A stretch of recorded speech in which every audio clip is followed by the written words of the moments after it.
So my thing would be, it would depend on if they're on the same listing. So same listing, same parent ASIN, or if they are on separate listings. So with separate listings, you will be able to get one ad spot and one organic spot. That was my question around if there are variations or not, because if there are variations, only one of the variations is eligible to show. So the first thing I will say about having the same keywords is that you're not going to compete against yourself in terms of bids, meaning you're not going to drive up your own bid, providing you're advertising within the same login. Now, if you have like a brand and you have two separate logins because you have different accounts for each brand, you'll actually will compete against yourself in those cases. So I've gotten questions from brands. I'm like, oh, should I consolidate within one account? Like pros and cons to each, but just know that like that's actually kind of a factor that may play into that. That's kind of a bit of a side note, but so you're not going to compete against yourself, but your question is like, how do you make sure you share the love, right? Like if you have all these products. So what I would say is that you only like there's only so many potential spots on that search page, right? And then also if you listen to the guys at Simple Modern, they put out some really good content on LinkedIn. One of the things that they've noticed is Amazon, even if you have a really strong brand and really strong performance,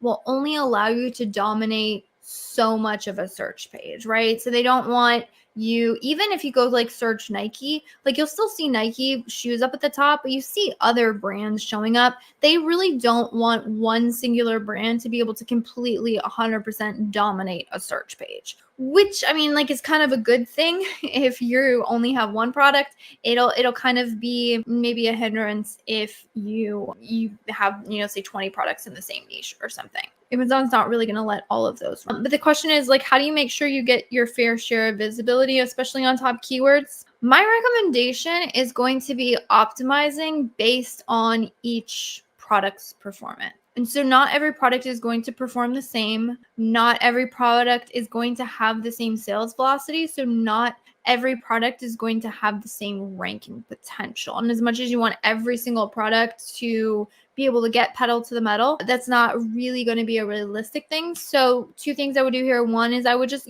kind of test pushing each of them, see which ones perform the best, see which ones are the easiest to gain ranking, to gain market share on, and more importantly, sustain those at a profitable level. And at some point, your products are just going to kind of reach some sort of equilibrium between all of them. And you'll kind of see, the top dogs start to shake out. You probably have a good idea of what those are now. And I would say be careful of trying to invest too much in products where they just aren't able to sustain the sales that you would want. So for example, there's a lot of times where brands will go into their catalog like, this product is struggling. I really need to be able to push this particular product line, right? And so they'll push on a product line that is struggling, and then they'll end up just getting really unprofitable because that product just really isn't a strong seller. So I would say when evaluating the catalog, I would make sure that you're not trying to push things that don't show really good conversion rates is what I would be checking for. I'd be checking for sales, and I would also be checking for conversion rates. The other thing is it depends on the market on how much search volume is there, but I would also, so the one prong approach is just, again, go after top keywords, kind of reach an equilibrium. But the second thing that you could do is really start to look deeply into the keywords